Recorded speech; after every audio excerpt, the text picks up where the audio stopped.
हम बच्चों अपनी एनसीईआरटी का next chapter cell cycle and cell division इसके बारे में समझने जा रहे हैं। ये एनसीईआरटी का चैप्टर नंबर 10 है।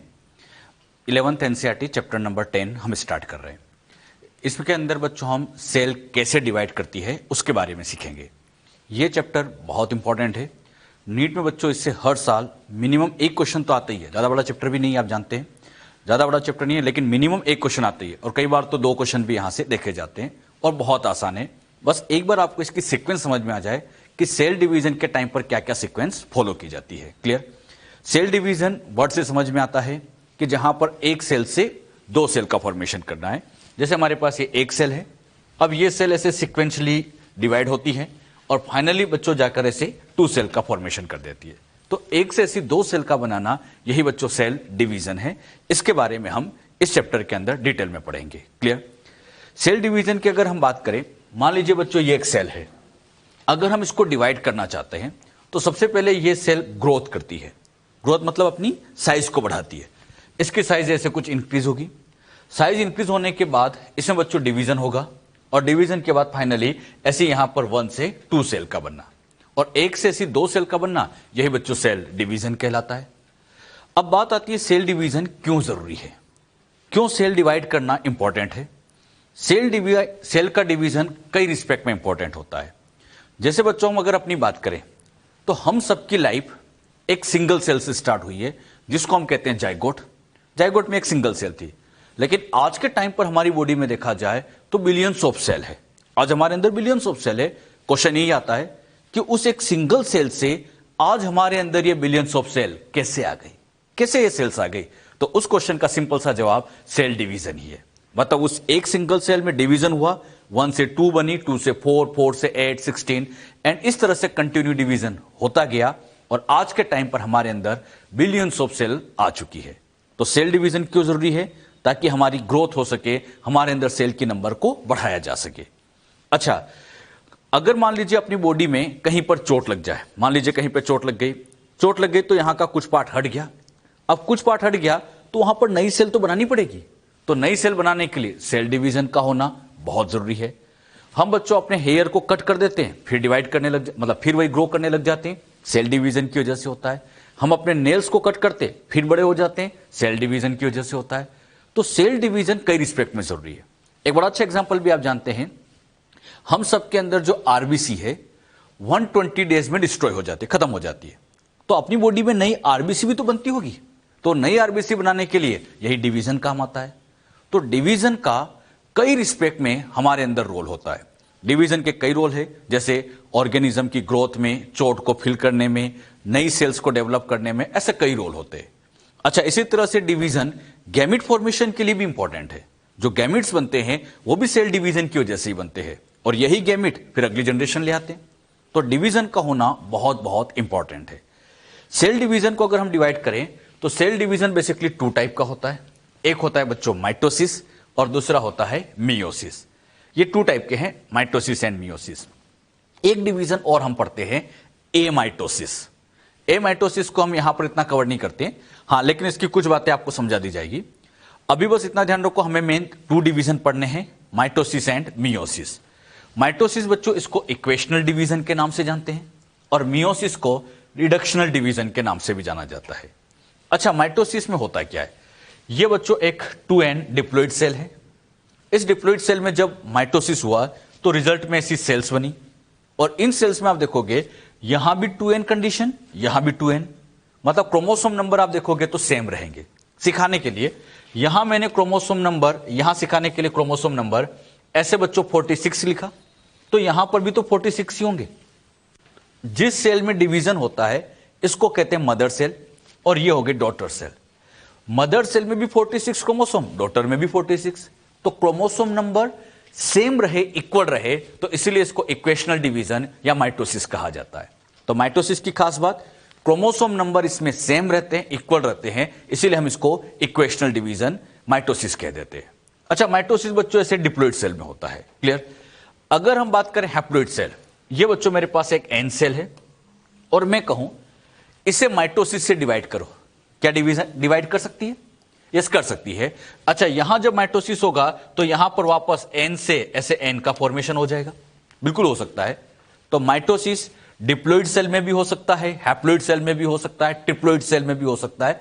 हर तरह की प्लॉइडी वाली सेल में माइटोसिस देखा जा सकता है, चाहे वो हैप्लॉइड हो, डिप्लॉइड हो, ट्रिप्लॉइड हो, टेट्राप्लॉइड हो, हर तरह की सेल में माइटोसिस हो सकता है।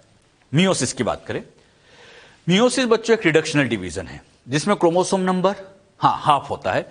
आपको समझाने के लिए एक डिप्लॉइड सेल है, इसमें जब मियोसिस हुआ तो ऐसे बच्चों यहां पर पूरे मियोसिस के बाद फाइनली ऐसी 4 सेल्स बनती है। जब हम मियोसिस पूरा कंप्लीट कर लेंगे तो आपको समझ में भी आएगा कि एक मियोसिस से फाइनली ऐसी 4 सेल बनती है। अच्छा, ये तो डिप्लॉइड सेल है, लेकिन मियोसिस के बाद रिजल्ट में हैप्लॉइड सेल बन जाती है। मतलब यहां अगर क्रोमोसोम 46 है तो यहां पर आकर क्रोमोसोम 23 हो जाएंगे, हाफ हो जाएंगे। तो क्रोमोसोम का हाफ होना यह सब मियोसिस की वजह से होता है। मियोसिस में क्रोमोसोम नंबर रिड्यूस हो जाते हैं, हाफ हो जाते हैं, इसलिए इसको रिडक्शनल डिवीजन के नाम से भी जाना जाता है। अच्छा, ये 2n से n होना एक तरह का मियोसिस है। अब जो आपको समझाने के लिए मैंने क्या किया, ये n सेल दी और मैंने कहा इसमें मियोसिस करो। मियोसिस का मतलब आधा करो, तो जब आप इसको हाफ करोगे मतलब यहां n/2 हो जाएगा, जबकि हम जानते हैं n/2 जैसी कोई चीज होती नहीं है। इसका मतलब मियोसिस कभी भी इस n सेल के अंदर नहीं होता है। 2n के अंदर तो होगा लेकिन n के अंदर नहीं होता है। इसी तरह से ये 3n के अंदर नहीं होगा लेकिन 4n के अंदर होगा। इवन नंबर की जो प्लॉइडी होगी, इवन नंबर की प्लॉइडी के अंदर मियोसिस होता है। अच्छा, ओड नंबर की अगर प्लॉइडी है जैसे n 3n, इसके अंदर मियोसिस नहीं होता। तो क्या सीखा हमने, माइटोसिस तो हर तरह की प्लॉइडी में होता है, चाहे इवन हो चाहे ओड हो, लेकिन मियोसिस हमेशा इवन नंबर की प्लॉइडी में होता है। अच्छा, मियोसिस से फाइनली क्रोमोसोम हाफ हो जाते हैं तो एक तरह से ये फाइनली गैमिट का फॉर्मेशन करती है। यानी मियोसिस जनरल वे में हम सीखे तो ह्यूमन में या हायर प्लांट्स के अंदर मियोसिस तब चलता है जब गैमिट्स का फॉर्मेशन करना है, तो गैमिट्स बनाने के लिए मियोसिस, बाकी ज्यादातर काम करने के लिए माइटोसिस ही होता है। जैसे मैं अब आपसे ऐसे पूछूं, ऑर्गेनिज्म की ग्रोथ करनी है, माइटोसिस, चोट को भरना है, माइटोसिस, नई आरबीसी बनाना है, माइटोसिस, तो इन सारे काम के लिए माइटोसिस होता है। हां, गैमिट बनाने की जरूरत पड़ी तो मियोसिस। तो कहां माइटोसिस काम आया, कहां मियोसिस काम आया, एक जनरल वे में मैं आपको यह बात समझा रहा हूं। आपकी एनसीईआरटी बड़ा अच्छा क्वेश्चन पूछती है, ऐसा कोई एनिमल बताइए जिसकी हैप्लॉइड सेल में माइटोसिस हुआ हो। ऐसा कोई एनिमल जो हैप्लॉइड है, आपकी जान पहचान का है क्या कोई ऐसा? हां, एक एनिमल का नाम हमने सीखा था, ड्रोन। ड्रोन जानते हो बच्चों? Drone male honeybee, male honeybee की बॉडी हैप्लॉइड होती है और उसमें सारा काम माइटोसिस से ही होता है। इवन वहां गैमिट बनना भी माइटोसिस से ही होता है। तो ध्यान रखना, मेल हनीबी ड्रोन में सारा काम माइटोसिस से होता है। तो एक क्वेश्चन ऐसा पूछा था कि ऐसे एनिमल का नाम बताइए जिसकी हैप्लॉइड सेल में माइटोसिस हो, तो उसका सबसे बेस्ट एग्जांपल आप दे सकते हैं ड्रोन या मेल हनीबी। तो ये ध्यान रखना, माइटोसिस हैप्लॉइड डिप्लॉइड दोनों तरह की सेल में ऑब्जर्व किया जाता है। क्लियर? तो कहां माइटोसिस हुआ, कहां मियोसिस हुआ, किसके क्या सिग्निफिकेंस, एक बेसिक बात हमने यहां समझी है। अब एक दिमाग में क्वेश्चन आता है कि इस सेल में ऐसा क्या होता होगा, मतलब इस सेल को ऐसा क्या लगता होगा कि मुझे अब डिवाइड कर लेना चाहिए। मतलब सेल को कुछ तो फील होता होगा कि अब तो डिवाइड करना ही बेस्ट है। तो सेल में ऐसा क्या होता होगा कि डिवीजन करना पड़े, मतलब माइटोसिस मियोसिस के रीजन क्या है, क्यों ये होते हैं, उसके कोज क्या है, वो हम समझे। तो अगला पॉइंट हम यही लेते हैं, कॉजेज ऑफ माइटोसिस या causes of cell division. Cell division क्यों होता है? सेल डिवीजन को समझाने के लिए आपके मॉड्यूल में 2 थ्योरी दी गई है। उसमें एक दी गई है कर्ण प्लाज्म थ्योरी और दूसरी दी गई है सरफेस वॉल्यूम रेशियो। मैं आपको यहां पर पहली थ्योरी कर्ण प्लाज्म थ्योरी समझाता हूं। अच्छा, ये जो थ्योरी है काफी पुरानी थ्योरी है, लेकिन कई बार इनसे क्वेश्चन बन जाता है, तो इसलिए इनको एक वे में हम समझ लेते हैं। कर्ण प्लाज्म थ्योरी, कर्ण प्लाज्म थ्योरी हर्ट्विग साइंटिस्ट ने इसके बारे में समझाया था। इस थ्योरी के अकॉर्डिंग एक खास बात यह थी कि अगर यहां सेल का डिवीजन होगा या नहीं होगा, यह सब KI की वजह से होता है। KI मतलब कैरियोप्लाज्मिक इंडेक्स, कैरियोप्लाज्मिक इंडेक्स की वजह से ही सेल डिवाइड करता है। मतलब कैरियोप्लाज्मिक इंडेक्स होता है न्यूक्लियस और साइटोप्लाज्मिक के वॉल्यूम का रेशियो, और जब ये वॉल्यूम का रेशियो डिस्टर्ब हो जाता है, मतलब KI जब डिस्टर्ब हो जाता है तभी सेल डिवाइड करती है। इस बात को हम अभी आप समझेंगे। भी आपको समझाने के लिए मैंने यहां पर KI बनाया। KI क्या होता है? VN upon VC minus VN। अच्छा, ये VC जो है ये समझाने के लिए मैंने यहां पर दे दिया सेल। सेल में से न्यूक्लियस को माइनस कर दिया, क्या बचा? साइटोप्लाज्म। तो ऐसा मैं लिख सकता हूं Vn मतलब वॉल्यूम ऑफ न्यूक्लियस और Vc माइनस Vn मतलब वॉल्यूम ऑफ साइटोप्लाज्म। और ये न्यूक्लियस और साइटोप्लाज्म के वॉल्यूम का जो रेशियो बना है, यही बच्चों एक तरह से बन गया Ki। Ki मतलब न्यूक्लियस और साइटोप्लाज्म के वॉल्यूम का रेशियो Ki होता है। ये ध्यान रखना, ये पूरा मिला के साइटोप्लाज्म है, तो न्यूक्लियस और साइटोप्लाज्म के वॉल्यूम के रेशियो को हम Ki नाम दे देते हैं। क्लियर? अब इसको मैं एक एग्जांपल से आपको क्लियर करता हूं। आपको समझाने के लिए मैंने छोटी सेल बनाई और यहां समझाने के लिए लार्ज सेल बनाई। अब ये जो छोटी सेल थी, इस छोटी सेल का हमने वॉल्यूम ऑफ न्यूक्लियस सिखाने के लिए Vn मतलब वॉल्यूम ऑफ न्यूक्लियस 10 ले लिया, और ये C यहां पर इंडिकेट कर रहा है सिखाने के लिए साइटोप्लाज्म। यहां वॉल्यूम ऑफ साइटोप्लाज्म 20 दे दिया। अच्छा, यहां ये लार्जर सेल है। जब बच्चों सेल की ग्रोथ होती है, मतलब ये स्मॉल से जब लार्ज बनी होगी, जब सेल की ग्रोथ होती है तो जनरली न्यूक्लियस की जो साइज होती है लगभग कांस्टेंट ही रहती है। मतलब जितना न्यूक्लियस यहां है ये यहीं रहेगा, या थोड़ा बहुत माइन्यूट चेंज हो सकता है। अगर मैं सिखाने के लेता हूं यहां वॉल्यूम ऑफ न्यूक्लियस 10, तो यहां भी 10 ही ले लिया सिखाने के लिए, और यहां साइटोप्लाज्म इंक्रीज होकर 40 हो गया। अब यहां पर आप ध्यान से देखोगे, यहां बच्चों साइटोप्लाज्म इतना सा है और यहां साइटोप्लाज्म हो गया ज्यादा, यानी जब सेल की ग्रोथ होती है तो साइटोप्लाज्म बहुत बढ़ जाता है, और साइटोप्लाज्म ज्यादा होने की वजह से प्रॉब्लम ये आती है कि ये न्यूक्लियस इस सेल को प्रॉपर कंट्रोल नहीं कर पाता, और जब प्रॉपर कंट्रोल नहीं कर पाता, इसीलिए बच्चों इस लार्जर सेल को डिवाइड करके ऐसी छोटी सेल का फॉर्मेशन कर देते हैं। अच्छा, छोटी सेल बना लेने से फायदा क्या होता है? छोटी सेल के अंदर साइटोप्लाज्म कम होता है, और साइटोप्लाज्म कम होगा तो कंट्रोल करना आसान हो जाएगा। यानी यहां का कंसेप्ट यही कहता है कि सेल को कंट्रोल करने का काम न्यूक्लियस करता है। जब सेल छोटी है आसानी से कंट्रोल हो जाती है, डिवीजन की जरूरत नहीं है। लेकिन जब सेल की ग्रोथ होती है, यह साइटोप्लाज्म बहुत बढ़ जाता है, और साइटोप्लाज्म बढ़ जाता है, न्यूक्लियस इसको प्रॉपर कंट्रोल नहीं कर पाता, फाइनली सेल को मजबूरी वाइज डिवाइड करना पड़ता है। तो आप बताओ डिवीजन की जरूरत किस में पड़ रही है, स्मॉल या लार्जर? यस, लार्जर सेल को डिवाइड करने की जरूरत पड़ती है। हम बच्चों इसको ऐसे भी समझ सकते हैं कि यहां न्यूक्लियस और साइटोप्लाज्म में एक बैलेंस था, लेकिन ग्रोथ के टाइम पर साइटोप्लाज्म ज्यादा बढ़ गया, तो इन दोनों में जो बैलेंस था वो डिस्टर्ब हो गया, और वही डिस्टर्बेंस की वजह से डिवीजन हुआ। और न्यूक्लियस और साइटोप्लाज्म का यही रेशियो कहलाता है Ki। अगर हम यहां पर Ki की बात के रिस्पेक्ट में इसको समझे, अगर बच्चों हम Ki की बात करें, बहुत ध्यान समझिएगा, वॉल्यूम ऑफ न्यूक्लियस यहां पर है 10, ये 10, साइटोप्लाज्म में 20, Ki निकाले तो आ गया 0.5, या और अच्छे से लिखूं 0.50, ये 0.50 इसका Ki है। ग्रोथ के टाइम पर यहां पर वही Vn तो रहेगा 10 और ये हो गया 40, और Ki निकाला जाए तो 0.25। अब सोच समझ के होता ना, इस सेल का Ki था 50, 0.50, लेकिन लार्जर सेल का Ki आ गया 0.25। तो एक बात आप मुझे बताओ, जैसे जैसे सेल की ग्रोथ होती जाती है Ki बढ़ता जाता है या कम होता जाता है? आप बताइए। हां, जैसे जैसे सेल की ग्रोथ हुई, आप देखो ये 0.50 से 0.25 हो गया, कम हो गया, मतलब Ki कम होता जाता है। तो एक बहुत इंपॉर्टेंट पॉइंट, जैसे सेल की ग्रोथ होगी Ki कम होगा, और जिस सेल का Ki कम होता है वही तो डिवाइड होती है। तो एक बहुत इंपॉर्टेंट कंक्लूजन हमने निकाला, कौन सी सेल डिवाइड होगी? जिसका Ki वेरी गुड कम होता है। तो जिस सेल का Ki कम होने लग गया, समझ जाओ उसको डिवाइड होने की जरूरत पड़ गई है। तो यह बात आप लोग बहुत अच्छे से ध्यान रखेंगे। हमने एक ही बात को घुमा फिरा के कई तरीके समझ लिया।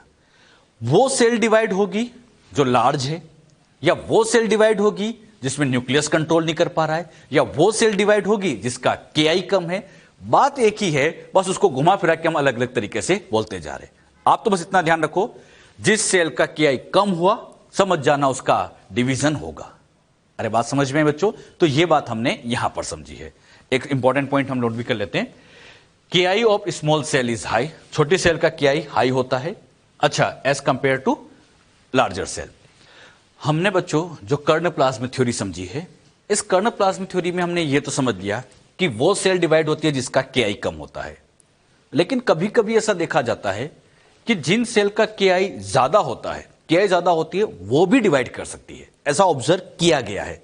हाँ, मेन तो यही देखा जाता है कि जो सेल KI कम रखेगी वो डिवाइड करेगी, लेकिन समटाइम ऐसा देखा गया है कि जो सेल KI ज्यादा रखती है वो भी डिवाइड हो जाती है।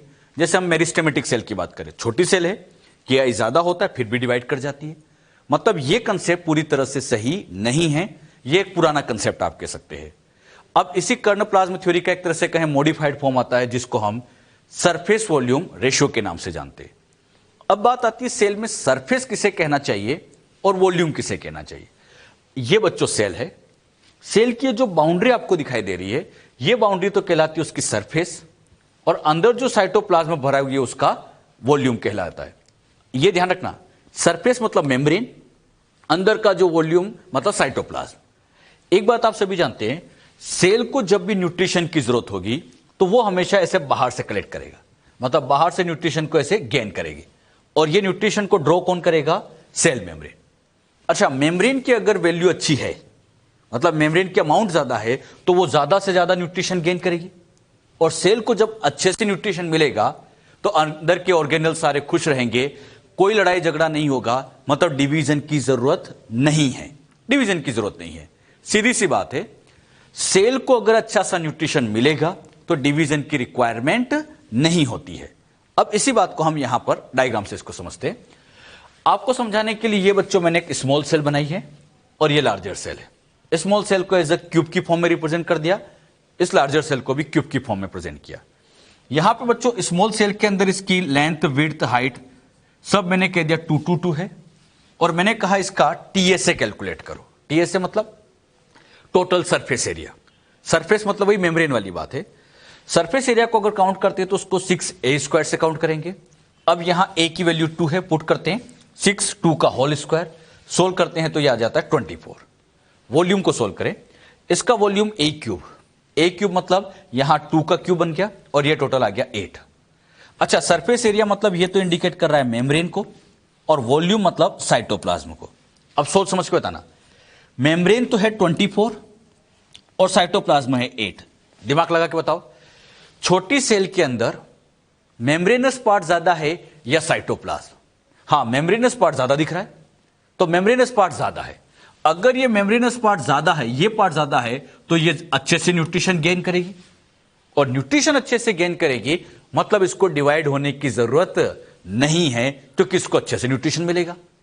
लेकिन अगर इस लार्जर सेल को हम समझने के लिए लेते हैं कि इसकी लेंथ, विड्थ, हाइट सब यहां पर इंक्रीज होकर 8 हो गई, ये 2 के बजाय कितने हो गया? 8 हो गया, मतलब सेल की साइज बड़ी है, तो हमने इसकी लेंथ, विड्थ, हाइट सब 8 कर दी। और अब मैंने कहा TSA कैलकुलेट करो, मतलब वही 6a², 6 8 का होल स्क्वायर, सोल्व करोगे 384 आ जाएगा। वॉल्यूम की बात करें a³ मतलब 8 का क्यूब, और ये आ जाएगा 512। अब यहां पर आप ध्यान से देखोगे, ये तो हो गया सेल मेम्ब्रेन, ये साइटोप्लाज्म। जब ये सेल स्मॉल से लार्ज हुई, जब सेल की ग्रोथ हुई, स्मॉल से लार्ज हुई, तो सरफेस एरिया यहां पर आप ध्यान से देखोगे तो ये बच्चों 24 से 384 हुआ। बताओ बच्चों, बढ़ा या घटा? बढ़ाइए, इंक्रीज हुआ है। ये बच्चों यहां 8 से 512 हुआ, तो ये भी तो बढ़ा है, मतलब दोनों ही इंक्रीज हुए। लेकिन दिमाग लगा के बताना, कौन ज्यादा इंक्रीज हुआ? यस, यहां पे बच्चों ये 8 से 512 हो गया, मतलब ये ज्यादा इंक्रीज हो जाता है। तो मेरी बात यही है, जब सेल की ग्रोथ होती है दोनों इंक्रीज होते हैं, लेकिन उसका वॉल्यूम, साइटोप्लाज्म ज्यादा इंक्रीज हो जाता है एज कंपेयर टू मेम्ब्रेन। मतलब यहां मेम्ब्रेन वैल्यू कम है, साइटोप्लाज्म ज्यादा है।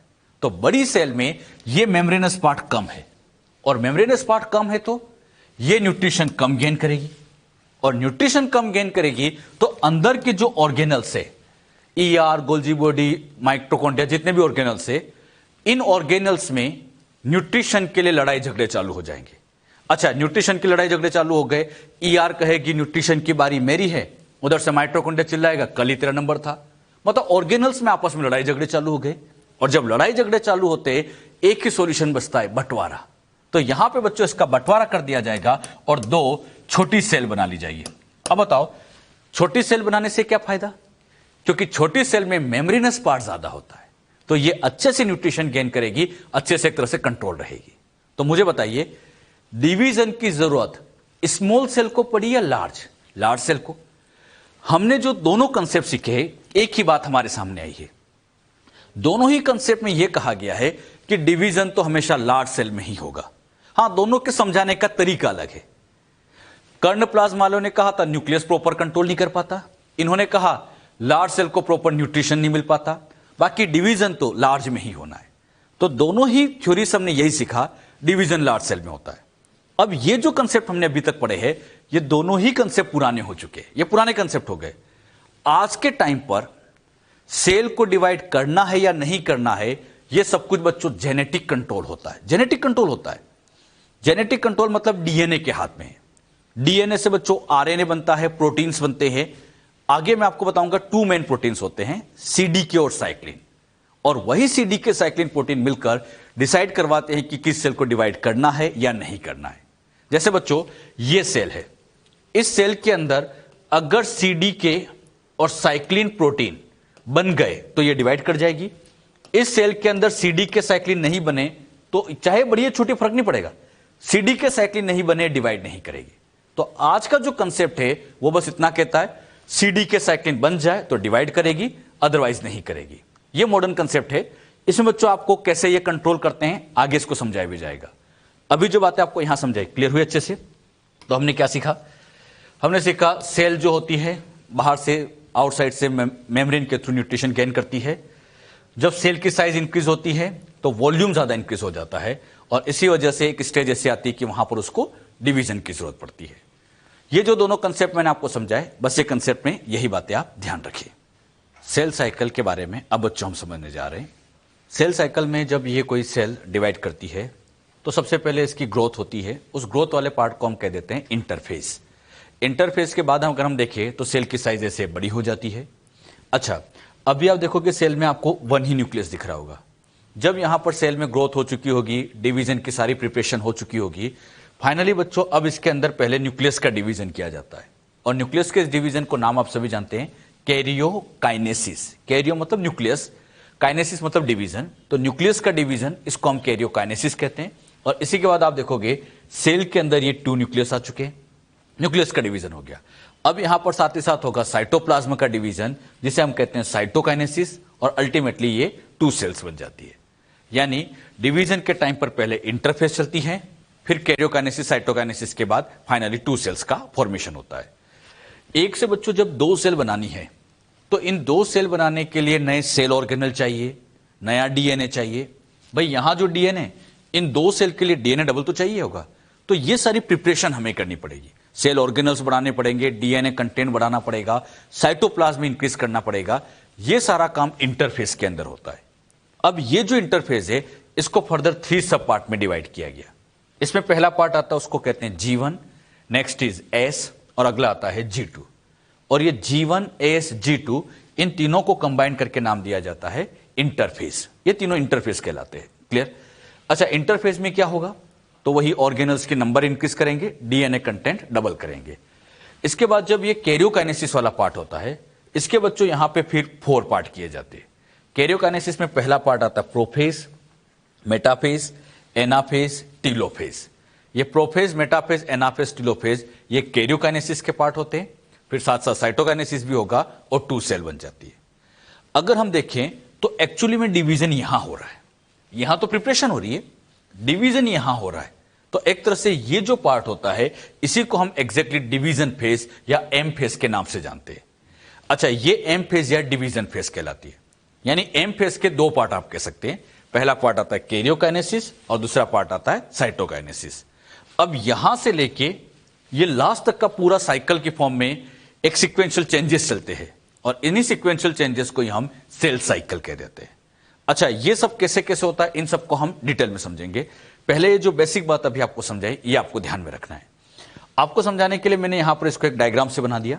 ये बच्चों यहां पर इसमें 2 पार्ट, पहला इंटरफेस और दूसरा एम फेस। फिर इंटरफेस के हमने 3 पार्ट किए, कौन कौन से? G1, S, G2। फिर एम के 2 पार्ट किए थे, कैरियोकाइनेसिस, साइटोकाइनेसिस। फिर इस कैरियोकाइनेसिस के 4 part, prophase, metaphase, anaphase, telophase, और साइटोकाइनेसिस के बाद सेल बन जाएगी। अब बच्चों इस सेल को हमें डिवाइड करना है। जब भी डिवीजन चलती है तो हमेशा पहले इंटरफेस चलेगी, मतलब G1, S, G2 चलेगी। ये बच्चों ऐसे यहां पर डिवाइड होती जाएगी, ऐसे डिवाइड होती जाएगी, और फाइनली यहां पर आप देखोगे तो G1S G2 के बाद इस सेल की साइज बड़ी हो जाएगी, मतलब वही ग्रोथ हो जाएगी। अच्छा, इसके बाद क्या होगा, फिर ये कैरियोकाइनेसिस होगा, प्रोफेज, मेटाफेज, एनाफेज, टीलोफेज चलेगी। यहां पर आप देखोगे एक न्यूक्लियस से 2 न्यूक्लियस हो जाएगा। फिर साथ साथ साइटोकाइनेसिस होगा, तो यहां साइटोप्लाज्म के डिवीजन से ऐसे 2 सेल्स का फॉर्मेशन हो गया। अब मुझे बताओ, ये जो फाइनली सेल बनी है, इस सेल को फर्दर डिवाइड करना है, फिर से डिवाइड करना है, तो फिर से यही साइकिल चलानी पड़ेगी। और ये जो साइकिल होती है, इसी को तो हम सेल साइकिल कहते हैं। अच्छा, डिवीजन के टाइम पर कई इवेंट्स होते हैं, G1 में होंगे, S में होंगे, G2 में। ये सारे इवेंट एक सीक्वेंस की फॉर्म में होते हैं और यही सीक्वेंस सेल साइकिल कहलाती है। अब बच्चों, अगर हम इस सेल साइकिल की ड्यूरेशन की बात करें कि मतलब यहां से चालू करके पूरा साइकिल चले, तो ये साइकिल कितने टाइम में कंप्लीट होती होगी। सेल साइकिल की टाइमिंग, यानी 1 से 2 सेल बनने की पूरी timing, organism to organism, cell to cell vary करती है। हां, अगर हम एक स्टैंडर्ड डेटा ले ड्यूरेशन ऑफ सेल साइकिल में, स्पेशली ह्यूमन की बात करें, तो ह्यूमन सेल को डिवाइड होने में 24 आवर्स लगते हैं। अच्छा, ये जो मैंने 24 आवर्स बताएं, यहां से स्टार्ट करके ये पूरी साइकिल का टाइमिंग है, मतलब इसमें इंटरफेज भी आ गया और एम फेज भी आ गया, दोनों मिला के 24 आवर्स है। अब बात आती है इस 24 आवर्स में से, इस पूरे 24 आवर्स में से ज्यादा टाइम कहां लगा होगा, मैक्सिमम टाइम कहां स्पेंड हुआ होगा। हां, मैक्सिमम टाइम लगता है बच्चों इंटरफेज में। इंटरफेज में तैयारियां होती हैं और तैयारी में टाइम बहुत लगता है, तो सबसे ज्यादा टाइम बच्चों इस प्रिपरेशन में लगता है, इंटरफेज में लगता है। यानी 24 आवर्स में से अगर हम इंटरफेज की बात करें, तो इंटरफेज में 95% टाइम लगेगा। यानी 24 आवर्स का 95% निकाला जाए, अप्रोक्सीमेटली 23 आवर्स। कहने की बात इतनी सी है, यहां से लेके अगर हम यहां तक पहुंचे, तो यहां से यहां आते आते 23 आवर्स, 23 घंटे पूरे हो जाएंगे। तो अब ये जो एम फेज वाला पार्ट होता है, ये देखा जाए तो बहुत छोटा पार्ट है, और ये एम फेज 1 घंटे मतलब 5% में ही कंप्लीट हो जाता है। तो आप ही बताओ, मैक्सिमम टाइम इंटरफेज में लगता है या एम फेज में। हाँ, वेरी गुड, इंटरफेज में ज्यादा टाइम लगेगा। तो इंटरफेज प्रिपरेशनल वाली फेज है और इसमें टाइमिंग बहुत ज्यादा लगती है, क्योंकि प्रिपरेशन में वाकई में काफी टाइम देना पड़ता है। ये जो डिवीजन वाला पार्ट है तो बहुत छोटा है, प्रोफेज, मेटाफेज, एनाफेज, टीलोफेज सब 1 घंटे में खत्म हो जाएगी। मैक्सिमम टाइम तो यहां ही स्पेंड करना होगा। क्लियर। अच्छा, एक बात मुझे बताओ, अगर किसी सेल को जल्दी जल्दी डिवाइड करना है, वो चाहते हैं कि जल्दी जल्दी नंबर बढ़े, तो मुझे बताओ एम फेज को छोटा करना चाहिए या इंटरफेज को। अरे एम तो पहले ही छोटी है, तो फिर किसको छोटा करें, इंटरफेज। तो ऐसा कहा जाता है कि जो सेल तेजी से डिवाइड करनी चाहती है, फास्ट डिवाइड करनी चाहती है, उसमें इस इंटरफेस को छोटा कर देते हैं, उसमें इस इंटरफेस को छोटा कर देंगे। और इंटरफेस में भी स्पेशली G1 G2 को छोटा किया जाता है, एस को नहीं। एस में बड़ा इंपॉर्टेंट पॉइंट आप जानते भी होंगे, डीएनए रेप्लिकेशन होता है। यहां बच्चों एस फेज के अंदर डीएनए रेप्लिकेशन होता है, और रेप्लिकेशन में बच्चों जितना टाइम लगना है वो लगेगा। यानी अगर किसी सेल को तेजी से डिवाइड करना है, तो इसे G1 और G2 को छोटा कर देते हैं, और कई बार तो इसको बंद ही कर देते हैं, G1 G2 को बंद ही कर देते हैं। तो ध्यान रखिएगा, जैसे ह्यूमन में जब क्लीवेज के टाइम पर G1 G2 बंद हो जाती है, तो आप ये बात याद रखिएगा, अगर कोई सेल तेजी से डिवाइड करना चाहती है, तो उसमें इंटरफेस को छोटा करते हैं और उसमें भी G1 G2 को। अब बच्चों ये G1 G2 इनकी टाइमिंग अगर हम देखें, ये सेल टू सेल वेरी करती रहती है। अगर कोई सेल आराम से डिवाइड कर रही है, तो उसमें G1 बड़ी हो जाएगी। कोई सेल तेजी से डिवाइड कर रही है, तो वहां G1 छोटी हो जाएगी।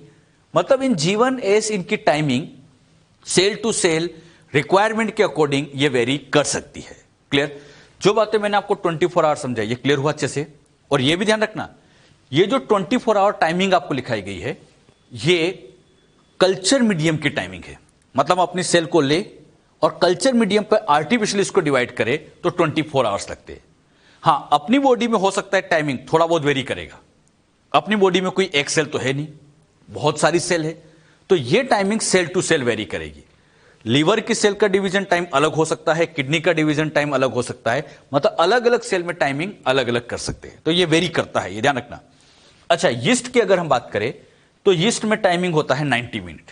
90 मिनट में पूरा साइकिल कंप्लीट हो जाता है। क्लियर। एक खास point, duration of cell cycle can vary from organism to organism. Organism to organism vary करता है, इवन सेल टू सेल भी ये वेरी करता है। एक ही पर्सन की अलग अलग सेल का डिवीजन टाइम भी अलग अलग हो सकता है। ये जो 24 आवर मैंने लिखा ना, ये आइडियल कंडीशन का टाइम है और वो भी कल्चर मीडियम में। तो कल्चर मीडियम में आइडियल कंडीशन में ग्रो कराए तो 24 आवर में ह्यूमन की सेल डिवाइड करेगी। अच्छा, ये जो ड्यूरेशन आपको समझे, क्लियर हुई अच्छे से। अब बच्चों हम क्या करते हैं, यहां पर पहले इंटरफेस को समझेंगे, फिर उसके G1 S G2 में क्या क्या होता है, सारी बातें क्लियर करते हैं। सबसे पहले इंटरफेस। इंटरफेस को अगर हम डिफाइन करें तो इसे हम ऐसे लिख सकते हैं, phase between two successive M phase. ऐसे समझो, मान लीजिए बच्चों ये सेल है, इसको डिवाइड करना है तो पहले इंटरफेस चलेगी, फिर इसमें बच्चों एम फेज चलेगी और ये दो सेल बन जाएगी। अच्छा, इस सेल को फर्दर डिवाइड करना है तो फिर इंटरफेस चलाओ, फिर इसकी ग्रोथ करो, फिर इसमें एम फेज चलेगी और टू सेल बनेगी। अब आप देखना, ये भी एम फेज है, ये भी एम फेज है, तो टू एम फेज के बीच का जो पार्ट होता है वही तो इंटरफेज है। तो इंटरफेस को हम कैसे डिफाइन कर सकते हैं, interval between two successive M phase. तो दो सक्सेसिव एम फेज के बीच का जो इंटरवल होता है उसी को हम इंटरफेस कहते हैं। इस इंटरफेस के अंदर नए नए ऑर्गेनल्स बनते हैं, डीएनए रेप्लिकेशन होता है, मतलब ये सेल की बहुत ज्यादा एक्टिव फेज होती है, ये बहुत ज्यादा एक्टिव फेज होती है। लेकिन पुराने जमाने के जो साइंटिस्ट थे उनके पास अच्छी क्वालिटी के माइक्रोस्कोप नहीं थे, तो वो क्या करते थे, जब इस G1 S G2 को माइक्रोस्कोप में देखते थे तो उन्हें कुछ नजर ही नहीं आता था। मतलब वो माइक्रोस्कोप लेके पूरा दिन बैठे रहते थे, उनको कुछ दिखता ही नहीं था। और जब उन्हें कुछ नहीं दिखता तो उन्होंने नाम दे दिया कि ये सेल एक, ये पार्ट एक रेस्ट वाला पार्ट है, मतलब सेल यहां रेस्ट कर रही है। तो पुराने जमाने में इसको रेस्टिंग फेज नाम दिया गया था, इसे पुराने जमाने में रेस्टिंग फेज कहा गया था। और क्यों कहा गया था, क्योंकि इसके जो इवेंट्स होते थे वो माइक्रोस्कोप में साइंटिस्ट लोग प्रॉपर देख नहीं पाते थे। लेकिन बाद में जब अच्छी क्वालिटी के माइक्रोस्कोप आए और फिर इसको देखा गया तो पता चला कि सेल यहां रेस्ट नहीं करती है, ये तो सेल साइकिल की हाईली एक्टिव फेज होती है, यहां सेल मेटाबॉलिकली बहुत ज्यादा एक्टिव होती है। तो आज के टाइम पे इसको कहा जाता है मोस्ट एक्टिव फेज, ये बहुत ज्यादा एक्टिव फेज है। अच्छा, फिर इसको पुराने लोग रेस्टिंग क्यों कहते थे, हाँ माइक्रोस्कोप में नजर नहीं आता इसलिए रेस्टिंग नाम दे रखा था। अच्छा, इंटरफेस टोटल साइकिल का 95% पार्ट होता है, मैक्सिमम टाइम इंटरफेस में लगता है। इस इंटरफेस को फर्दर 3 सब पार्ट में डिवाइड किया गया और उन 3 पार्ट में सबसे पहला पार्ट आता है जिसे हम नाम दे देते हैं G1 फेज। इंटरफेस का पहला पार्ट G1। अब बात आती है G1 में क्या क्या होता है। अच्छा, G1 में पहले इसको डिफाइन करना सिखाएं आपको। G1 इसे बच्चों गैप फेज भी कहते हैं या ग्रोथ फेज भी कह सकते हैं। तो G1 मींस ग्रोथ फेज या gap phase, first gap phase इसको कह सकते हैं। G1 को हम ऐसे भी डिफाइन कर सकते हैं, ये बच्चों साइकिल ऐसे चलती है, ये साइकिल ऐसे चलती है। तो इसमें जब M पाई तो M के बाद फिर क्या आएगी G1, फिर क्या आएगी S। तो M और S के बीच का इंटरवल एक तरह से G1 ही है। तो G1 को हम ऐसे कह सकते हैं, interval between M and S phase. M S के बीच का इंटरवल G1 है, या इसे हम ऐसे भी लिख सकते हैं post M phase. M phase क्यों, M के ठीक बाद आती है तो पोस्ट M, लेकिन S के तो पहले आती है, और पहले आती है तो इसको कई बार हम प्री एस फेज या प्री सिंथेटिक फेज भी कह सकते हैं। एस को एग्जैक्टली हम सिंथेसिस फेज कहते हैं, तो प्री सिंथेटिक फेज के नाम से भी जाना जाता है। क्लियर। बात आती है जीवन में क्या क्या हुआ होगा, इवेंट्स की बात करें। जीवन में कौन कौन से इवेंट्स हुए, जब ये सेल इसे जीवन से यहां निकलेगी, जब ये जीवन से यहां जा रही होगी, जीवन में जा रही होगी, तो इसके अंदर सबसे पहले सेल में, यहां सेल के अंदर बच्चों आरएनए और प्रोटीन का सिंथेसिस होता है। तो आरएनए एंड प्रोटीन सिंथेसिस होता है जीवन के अंदर। अब बच्चों ये जो आरएनए प्रोटीन बने हैं, इन्हीं प्रोटीन की हेल्प से सेल ऑर्गेनल की नंबर डबल कर देते हैं, यानी मोस्ट ऑफ ऑर्गेनल का डुप्लीकेशन कर देते हैं। अच्छा मुझे बताओ, इस सेल के अंदर ज्यादातर ऑर्गेनल डबल होते जाएंगे, ईआर डबल कर दी, Golgi body double, ribosome double, ज्यादातर ऑर्गेनल डबल कर दिए। ऐसा क्यों? हां, आगे जाके बच्चों 2 सेल बनानी है। जब ये पूरा पार्ट चलेगा 2 सेल बनानी है। अब नई सेल बनाने के लिए नए ऑर्गेनल तो चाहिए। अरे भाई इनको भी तो ईआर गोल्जी बॉडी चाहिए, और इसमें जितने हैं आगे जाके 2 में डिवाइड करना है तो नंबर तो बढ़ानी पड़ेगी। तो ज्यादातर ऑर्गेनल की नंबर जीवन में ही इंक्रीज कर दी जाती है, ज्यादातर ऑर्गेनल इंक्रीज हो जाते हैं। इसीलिए जीवन को कहा जाता है कि यहां पर मैक्सिमम सेल ऑर्गेनल की नंबर को इंक्रीज कर दिया जाता है। ज्यादातर ऑर्गेनल यहां पर डबल कर दिए गए। क्लियर? क्यों कर दिए? ताकि 2 सेल में डिस्ट्रीब्यूट हो जाए। अच्छा, इसी के अंदर साथ ही साथ साइटोप्लाज्म को इंक्रीज किया जाता है। यहां पे बच्चों साइटोप्लाज्म इंक्रीज होगा, और साइटोप्लाज्म इंक्रीज होगा तो अल्टीमेटली सेल की ग्रोथ होगी। अब आप देखो, यहां सेल इतनी सी है, लेकिन जीवन के बाद यहां देखे तो बड़ी हो गई। अच्छा, यहां के रिस्पेक्ट में ये बड़ी होती जा रही है। क्यों? क्योंकि इसमें नए ऑर्गेनल्स डबल हो गए हैं, साइटोप्लाज्म इंक्रीज हो गया है, तो कहीं ना कहीं सेल की साइज बड़ी होगी, तो अल्टीमेटली यहां पर ग्रोथ देखी जाती है। तो जीवन में क्या क्या हुआ, सारे पॉइंट अच्छे से ध्यान रखना। इनमें से ये वाला पॉइंट वेरी वेरी इंपॉर्टेंट, अच्छे से याद रखना है। एग्जाम में एक लाइन का क्वेश्चन आएगा, मोस्ट ऑफ द ऑर्गेनल कहां डबल हो जाते हैं? तो क्या आंसर दोगे बच्चों? Most of the cell organelle जीवन फेज के अंदर ही डुप्लीकेट कर जाते हैं, यहीं पर डबल हो जाते हैं। जो बात यहां समझाई, क्लियर हुई अच्छे से? जीवन के बाद अगला पार्ट आता है जिसको हम कौन सा नाम दे देते हैं? S phase. तो नेक्स्ट इज एस फेज या सिंथेसिस फेज आप कह सकते हैं इसके। एस फेज, सिंथेसिस फेज, इसे बच्चों हम कहें interval between G1 and G2 phase. ऐसा समझो, ये G1 है और ये G2 है, और G1 और G2 के बीच का इंटरवल यही तो S है। तो S मतलब G1 एंड G2 के बीच का इंटरवल इसको कहा जाता है। इसे बच्चों पोस्ट G1 फेज भी कहते हैं। बताओ क्यों? हाँ, क्योंकि G1 के बाद आती है।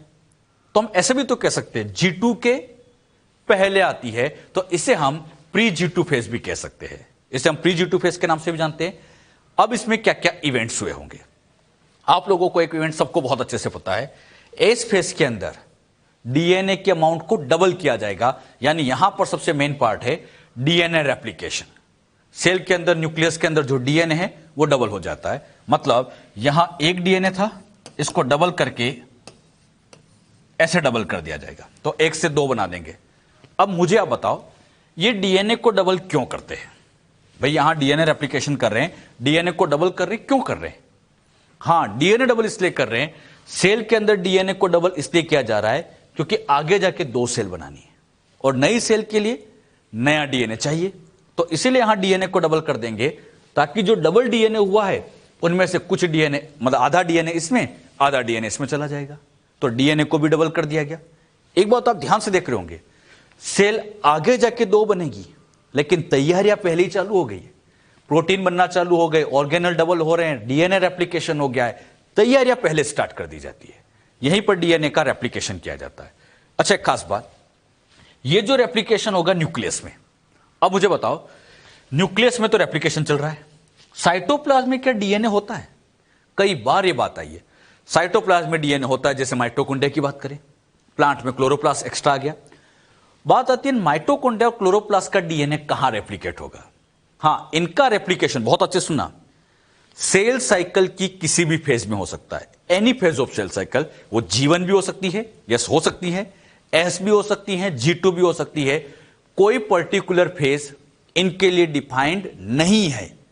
यानी cytoplasmic DNA replication cell cycle की किसी भी फेज में हो सकता है, any phase of the cell cycle. बात समझ में? अच्छा, एक बात मुझे बताओ, जब यहां पर नया डीएनए बना तो इस नए डीएनए को पैक तो करना पड़ेगा। अब आप ही बताओ, पैकिंग कौन करता है? हां, पैकिंग करने के लिए तो हिस्टोन प्रोटीन। तो यहां एक बड़ा इंपॉर्टेंट पॉइंट आता है, synthesis of histone protein.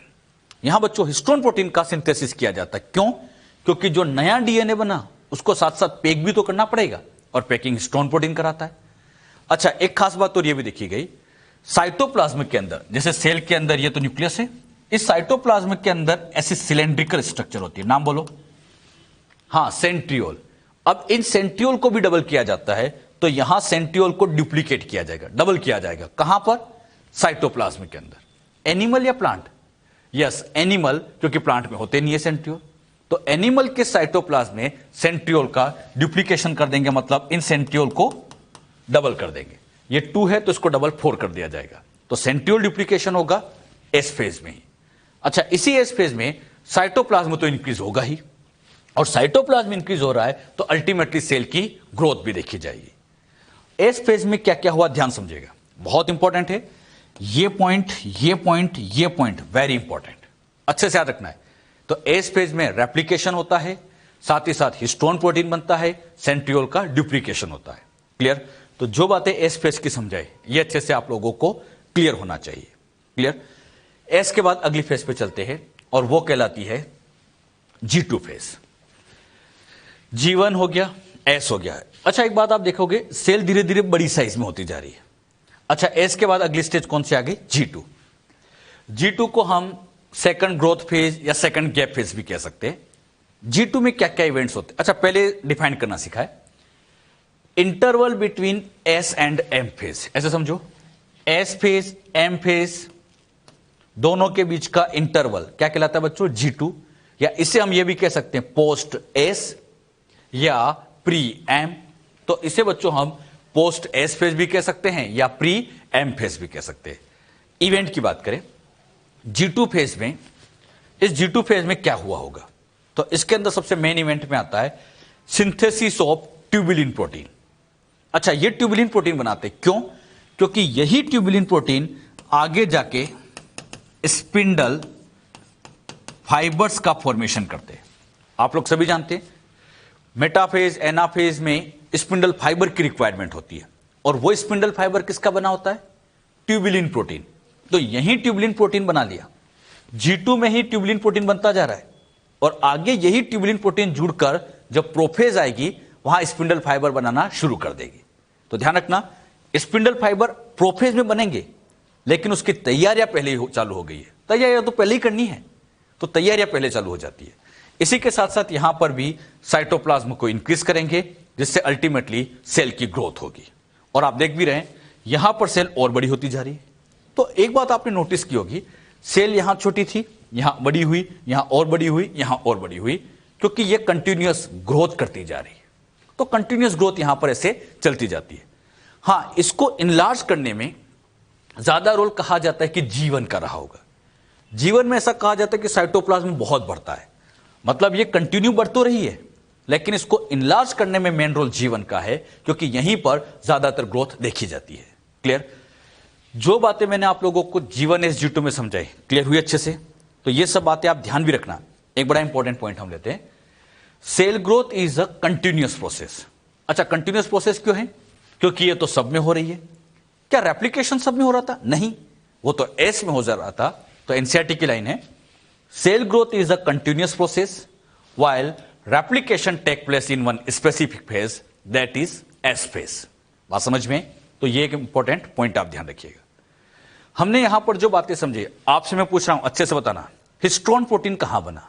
S phase tubulin protein, G2 phase centriole का duplication, S phase maximum organelle double होना, G1। अच्छा ऐसा क्वेश्चन आए, क्या एस फेज में ऑर्गेनल डबल होते हैं? एस में यस होते हैं। कौन सा? अरे सेंट्रियोल भी तो एक सेल ऑर्गेनल है। हां याद रखना बच्चों, मैक्सिमम सेल ऑर्गेनल G1 में डबल हुआ है, लेकिन एस में भी एक ऑर्गेनल हमने सीखा है सेंट्रियोल, वो डबल होता है। तो एस में भी ऑर्गेनल डबल देखा गया है, सेंट्रियोल का डुप्लीकेशन यही होता है। क्लियर। अच्छा क्वेश्चन का आंसर दीजिएगा, प्रोटीन सिंथेसिस कौन सी फेज में होता है? G1 S G2 या ऑल ऑफ दिस? सोचो, दिमाग लगाओ। G1 में, S में, G2 में कहां होगा? Yes, answer is 4, all of this. G1 में हमने सीखा प्रोटीन बनते ही है, एस में भी प्रोटीन बनता है। कौन सा? Histone protein. G2 में ट्यूबुलिन प्रोटीन। अरे सब में तो बन रहे हैं, तो हम क्या आंसर दे सकते हैं? All of this. बच्चे इस तरह के क्वेश्चन आते हैं, गलतियां करते हैं। एक क्वेश्चन हो लेते हैं, RNA synthesis take place in, अब सोचो जरा, G1 S G2, क्या आंसर आएगा बच्चों? हां इसका answer yes, answer 4, all of this. अरे सब में आरएनए भी बनता है। अरे जब प्रोटीन बनाना है तो प्रोटीन बनाने के लिए आरएनए तो चाहिए, बिना आरएनए के प्रोटीन कहां से बन जाएगा? तो जब प्रोटीन सब में बन रहा है तो आरएनए भी सब में बनता रहता है। तो ध्यान रखना, आरएनए सिंथेसिस भी तीनों में होता है, प्रोटीन सिंथेसिस भी तीनों में होता है, G1 S G2 तीनों में होता है। एक बार तो ऐसा नीट में आ भी गया था, आरएनए एंड प्रोटीन सिंथेसिस, और उसमें मैच द कॉलम का क्वेश्चन था, फिर वो G2 से मैच करवाना था, ऑप्शन इस तरह से थे उसमें, तो G2 से मैच हुआ था। तो ध्यान रखिएगा, हर फेज में आरएनए एंड प्रोटीन यहां बनेंगे, चाहे G1 हो, चाहे S हो, चाहे G2 हो। जो बात यहां सिखाई क्लियर हुई अच्छे से? एक बड़ा इंपॉर्टेंट पॉइंट लेते हैं, G1 फेज के अंदर सिखाने के लिए मैंने कहा एक क्रोमोसोम है, और इसके अंदर यहां डीएनए ले लिया एक है। ऐसे समझो, G1 के अंदर ये थ्रेड लाइक स्ट्रक्चर होती है, नाम बोलो। क्रोमेटिन। इस क्रोमेटिन की खास बात ये होती है कि इस क्रोमेटिन के अंदर यहां पर, इस क्रोमेटिन के अंदर बच्चों यहां पर केवल पूरे क्रोमेटिन में ऐसे यहां पर एक ही डीएनए होता है। पूरे क्रोमेटिन में एक डीएनए। कौन सी बात कर रहा हूं मैं? जीवन। एक क्रोमेटिन एक डीएनए। अच्छा, मैंने क्रोमोसोम लिख दिया है। क्वेश्चन में बच्चों क्रोमोसोम वर्ड करके ही आता है, लेकिन आप सभी जानते हैं जीवन में कोई क्रोमोसोम नहीं होते।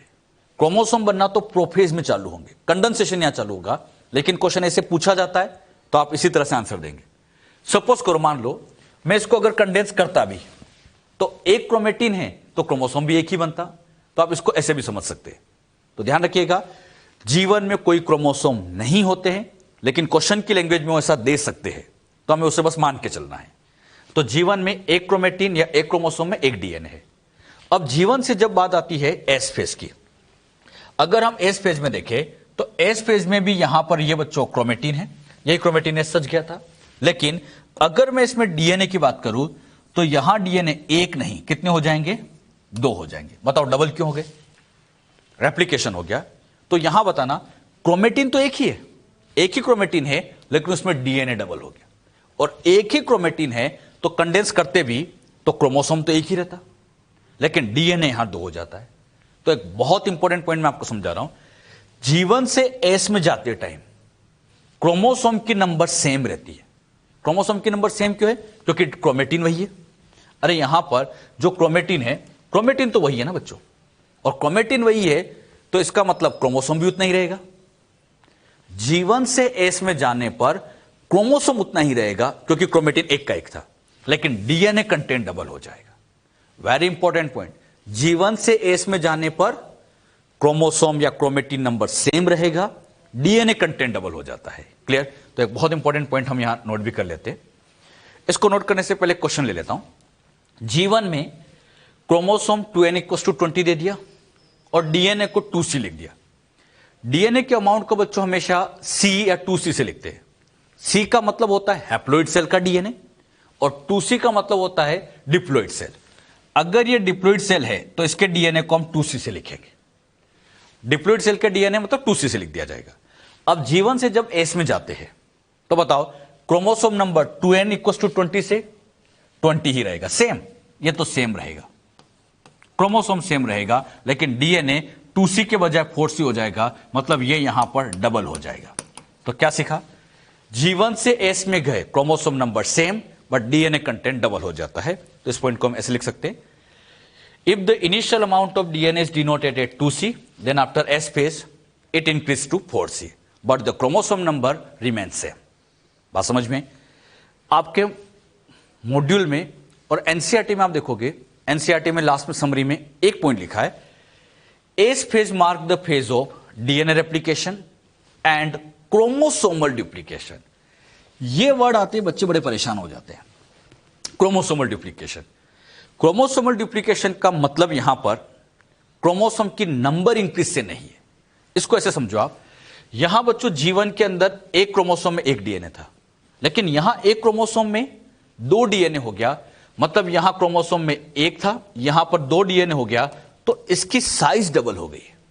डबल डीएनए आएगा तो साइज डबल हो गई, तो साइज के रिस्पेक्ट में ये डुप्लीकेशन है, नंबर इंक्रीज नहीं होती। क्रोमोसोम की नंबर का इंक्रीज होना ये बच्चों आगे एनाफेज में होगा, एनाफेज में जाके होगा। एनाफेज में ये दो डीएनए से दो अलग अलग क्रोमोसोम तैयार हो जाएंगे, क्रोमोसोम डबल हो जाएंगे। यहां पे वैसे बहुत अच्छी बात ये भी लिखी है कि इन्होंने लिखा है कि एक मार्क है, मार्क मतलब एक ठप्पा है, यहां डीएनए को डबल कर दिया, जो ये मार्किंग कर रहा है कि आगे जाके क्रोमोसोम डबल होंगे। तो एस फेज में कभी भी क्रोमोसोम डबल नहीं होते। फिर सुनना, क्रोमोसोम डबल नहीं होते हैं, ये केवल डीएनए डबल हो गया, जो एक मार्किंग है, एक ठप्पा लग गया कि आगे जाके ये क्रोमोसोम डबल हो सके एनाफेज में जाके। तो क्या सीखा एक बार फिर आप लोग बताना, जीवन से एस में गए, chromosome number same, DNA double, तो फिर एनसीईआरटी डुप्लीकेशन क्यों लिखती है? हां, साइज यहां डबल हो जाती है क्योंकि डीएनए कंटेंट डबल हो गया, और यहां केवल एक मार्किंग होती है, क्रोमोसोम डबलिंग की बस मार्किंग है, क्योंकि डीएनए डबल हो गया, जो ये मार्क लग गया कि इसको आगे जाके क्रोमोसोम को डबल करा देंगे। जो बात यहां पर आपको समझाई, क्लियर हुई? ये बच्चों के दिमाग में बड़ा डाउट रहता है, यही बच्चों में आपको यहां समझा रहा हूं। एक लास्ट पॉइंट और आता है G naught phase. G naught phase, एक बात मुझे बताइए, हमारी बॉडी की क्या सारी सेल डिवाइड करती है?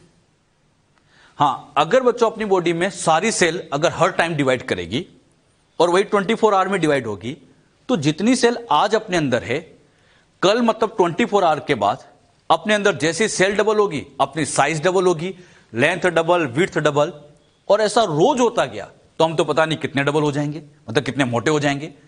लेकिन ऐसा नहीं होता है। इसका मतलब यह है कि हमारी सारी सेल डिवाइड नहीं करती। अच्छा, कुछ सेल ऐसी होती है जो डिवाइड नहीं करती है, और जो डिवाइड नहीं करती है वो इस साइकिल से बाहर निकलती है। अच्छा, जो डिवाइड करेगी वो तो साइकिल में रहेगी, लेकिन जो डिवाइड नहीं करती वो साइकिल से बाहर हो जाती है, और जो साइकिल से बाहर हो जाती है उसी को कहते हैं जी नॉट फेज या क्विसेंट स्टेज। क्विसेंट स्टेज किसको कहते हैं? जहां पर cells are not further divide. तो जो सेल डिवाइड नहीं करना चाहती है वो इस सेल साइकिल से बाहर हो जाती है, और जो सेल साइकिल से बाहर हो गई वही जी नॉट है। अच्छा, ये बच्चों सेल साइकिल से मान लीजिए ये कोई सेल थी, डिवाइड नहीं करना चाहती थी, बाहर निकल गई। बाहर निकल गई मतलब जी नोड आ गया। तो जी नोड कुछ नहीं, इसे जीवन का एक एग्जिट फॉर्म है। तो जो जीवन से बाहर निकल गया वही जी नोड होता है। लेकिन खास बात, अभी ये सेल बाहर निकल गई, लेकिन कभी कभी, हमेशा नहीं, कभी कभी जरूरत पड़ने पर यह वापस इंटर भी कर सकती है। मतलब ये परमानेंटली बाहर नहीं जाती, जरूरत पड़ी तो वापस अंदर आ सकती है। मतलब एक तरह से ये कुछ टाइम के लिए सस्पेंड हो जाती है। जैसे होता है ना, किसी को सस्पेंड कर दिया जाए तो इसका मतलब वो नहीं कि हमेशा के लिए नौकरी से बाहर हो गया, उसे वापस ला सकते हैं। तो ये भी इसे कुछ टाइम के लिए क्या कर दिया, सस्पेंड कर दिया, जरूरत पड़ी तो वापस ले आया। तो इसीलिए इसको हम ऐसे भी लिख सकते हैं, suspended form of cell cycle. यह सेल साइकिल का एक सस्पेंडेड फॉर्म है, जैसे आप exit form of cell cycle भी कह सकते हैं। नीट में एक बार बड़े परेशान वाली क्वेश्चन आ गया, जी नोड इज, वहां दोनों ऑप्शन दिए, exit form of cell cycle और suspend form of cell cycle, दोनों दिए थे। अगर दोनों में से एक को टिक करना पड़े तो आप हमेशा सस्पेंड टिक किया करो। अच्छा, सस्पेंड क्यों कहा?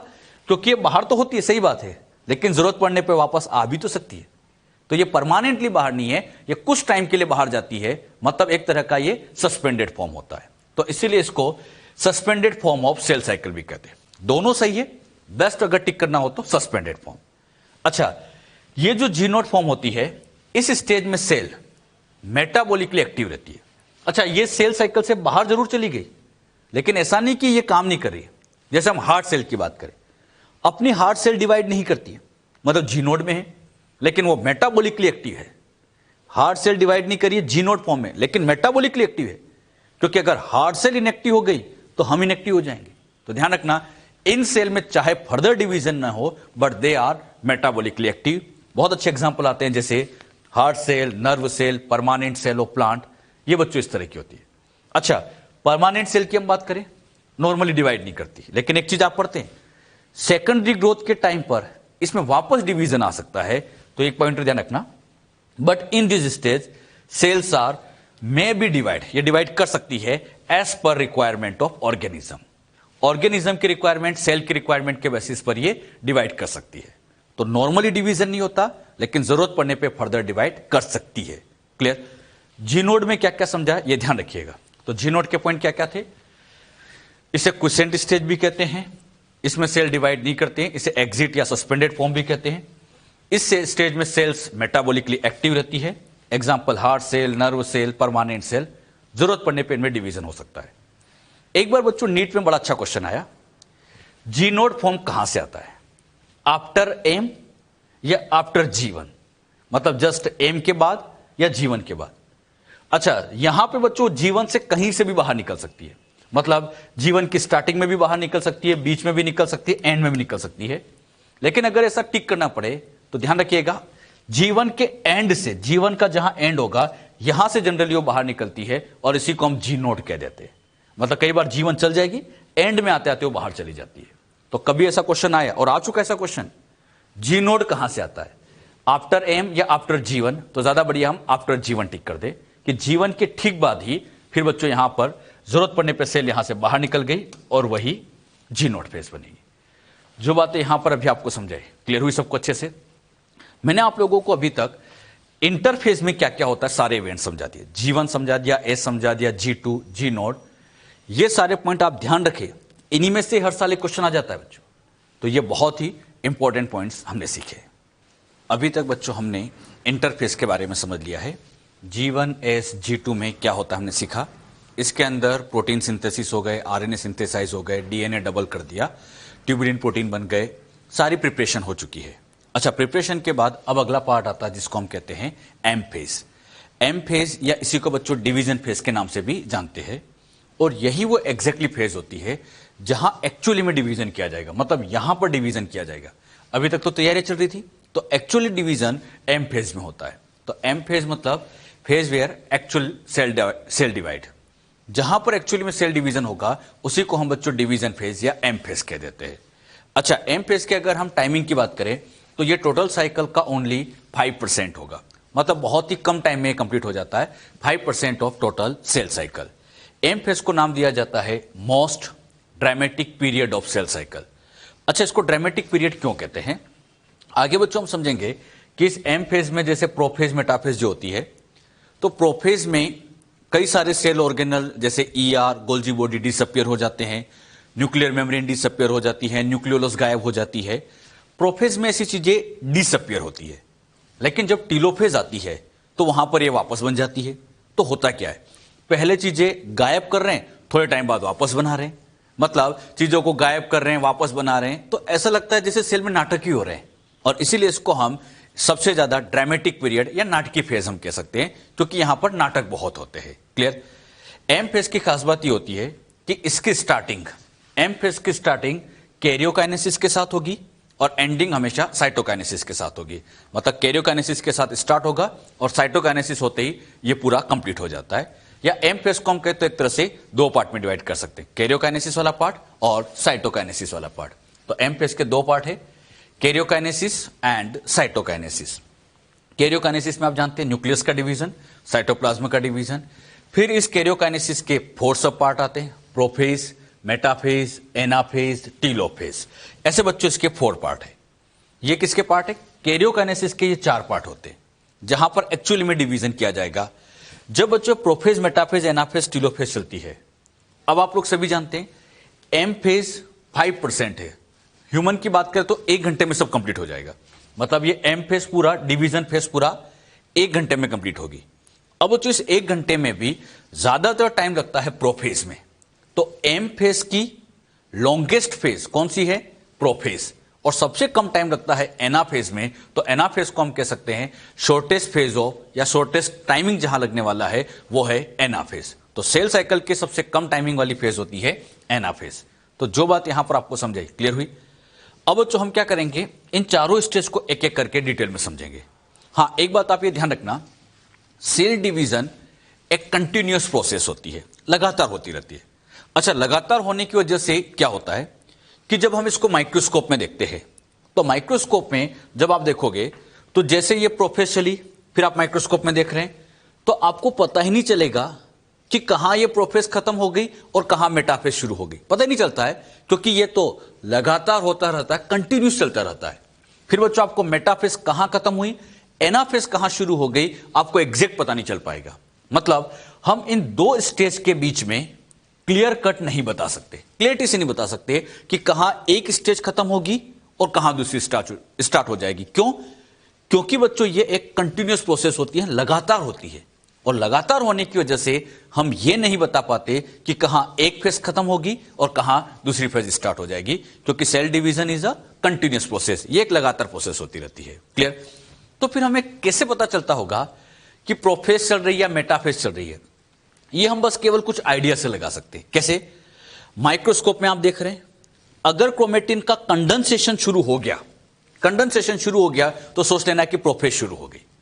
न्यूक्लियर मेम्ब्रेन पूरी गायब हो गई, मतलब मेटाफेज आ गई। सेंट्रोमियर डिवाइड होने लग गए, मतलब एनाफेज आ गई। फिर से बच्चों न्यूक्लियर मेम्ब्रेन बनने लग गई तो टीलोफेज आ गई। तो हम केवल कुछ आइडिया से पता लगा सकते हैं कि प्रोफेज या मेटाफेज। आप बस माइक्रोस्कोप में देखते जाओ, हां आपको लग रहा है कि कंडेंसेशन शुरू हो रहा है, मतलब समझ जाना कि प्रोफेज शुरू हो गई। न्यूक्लियर मेम्ब्रेन गायब हो गई, मतलब मेटाफेज शुरू हो गई। तो कुछ आइडिया से हम लगा सकते हैं, बाकी 2 स्टेज के बीच में हम क्लियर कट लाइन ड्रॉ नहीं कर सकते, क्लियरिटी से नहीं बता सकते। तो आपके एनसीईआरटी का एक बड़ा अच्छा point, a clear cut lines can not be draw between various stage of cell division. हम क्लियरिटी से नहीं बता सकते, क्यों? क्योंकि ये एक कंटिन्यूअस प्रोसेस होती है, लगातार चलती रहती है। जो बात यहां पर अभी आपको समझे, क्लियर हुई अच्छे से? अब बच्चों हम क्या करेंगे, एम फेज में एक एक करके सारे पार्ट को समझेंगे। सबसे पहले प्रोफेज से हम शुरुआत करेंगे, उसके बाद फिर हम मेटाफेज पे जाते हैं। तो पहले हम स्टार्ट करते हैं प्रोफेज। प्रोफेज को हमने सिखाने के लिए दो पार्ट में डिवाइड किया है। प्रोफेज के दो पार्ट किए, एक तो है बच्चों अर्ली प्रोफेज और दूसरा आता है लेट प्रोफेज। हम बच्चों इसको सीखने के लिए दो पार्ट में डिवाइड कर देते हैं, अर्ली और लेट करके। अच्छा, अर्ली प्रोफेज या लेट प्रोफेज में क्या होता है? ये बच्चों सेल है, सेल के अंदर ये न्यूक्लियस है, ER गोल्जी बॉडी ऐसे ऑर्गेनल्स यहां बैठे होंगे। इसके अंदर ये थ्रेड लाइक स्ट्रक्चर, जिसको आप जानते हैं क्रोमेटीन कहते हैं।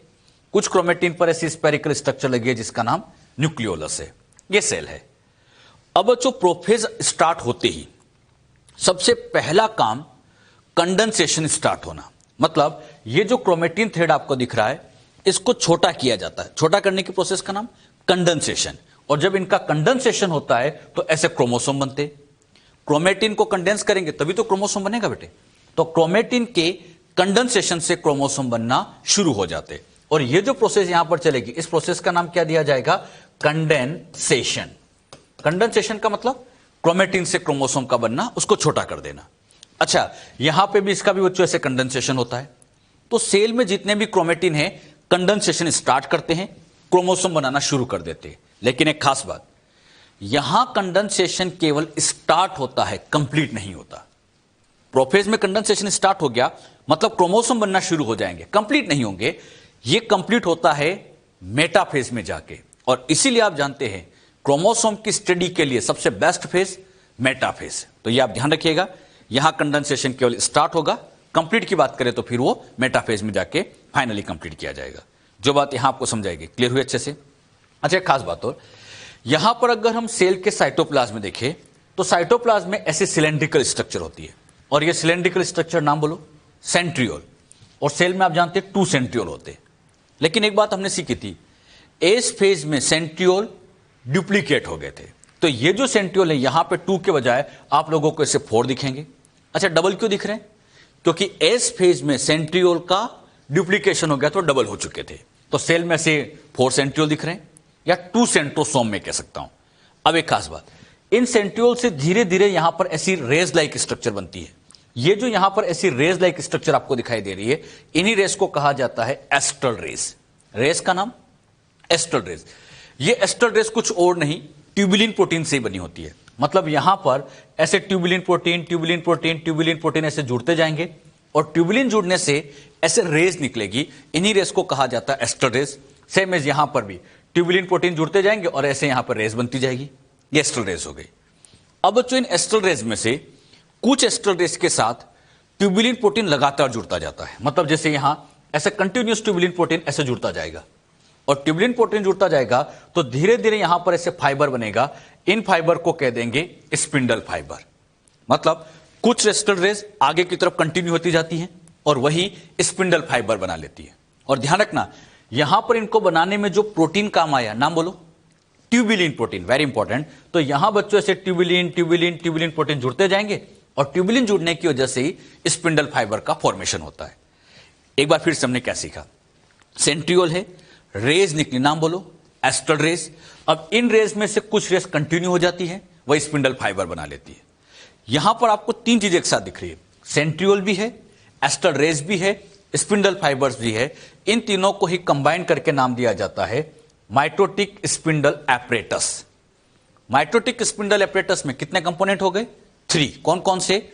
सेंट्रियोल, एस्ट्रल रेस और स्पिंडल फाइबर। और तीनों को कंबाइन करके माइटोटिक स्पिंडल एपरेटस। अब बच्चों यहां पर सेंट्रियोल के साथ एस्टर का जुड़ना, एस्टर से स्पिंडल का जुड़ना, इन सब का आपस में जुड़कर ऐसे असेंबल होना, यह प्रोफेज में होता है। तो एक बड़ा इंपॉर्टेंट क्वेश्चन बनता है, माइटोटिक स्पिंडल एपरेटस की असेंबली कहां होती है? तो इनकी असेंबली प्रोफेज में हो जाती है, प्रोफेज में असेंबल होना शुरू हो जाते हैं। अब क्या होगा, ये जो बच्चों एस्ट्रल रेस धीरे धीरे और बढ़ेगी। इससे बच्चों ये सेंट्रियोल यहां जाएगा, मतलब इन एरिया को कहते हैं पोल।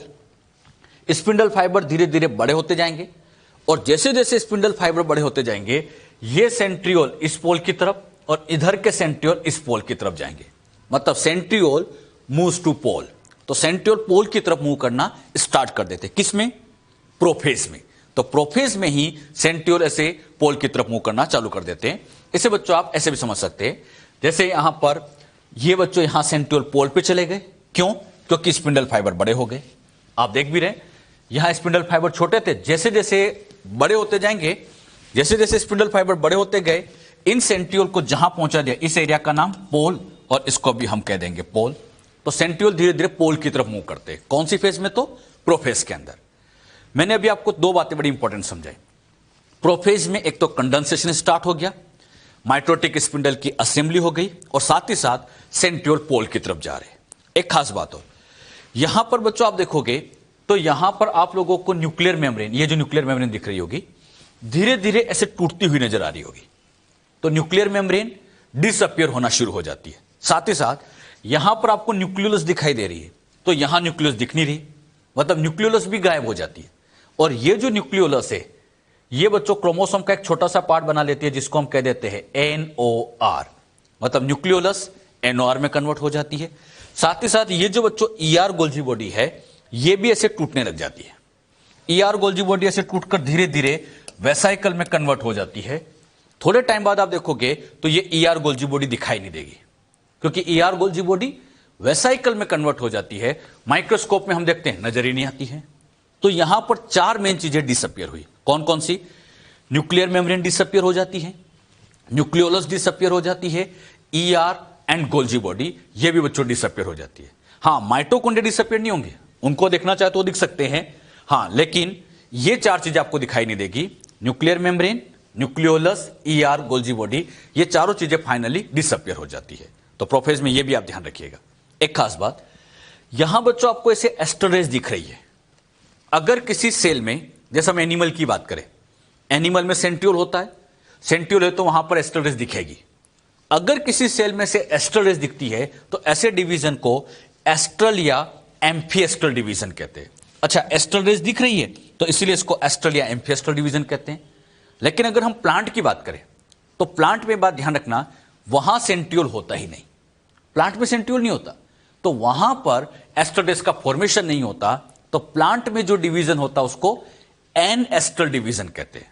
यहां एस्टरेज बनी तो एस्ट्रल है, प्लांट के डिवीजन को एन एस्ट्रल डिवीजन कहेंगे, क्योंकि वहां सेंट्रियोल नहीं है, एस्टरेज नहीं बनती। फिर बच्चों के दिमाग में क्वेश्चन आता है कि प्लांट में फिर स्पिंडल फाइबर कहां जुड़ते होंगे?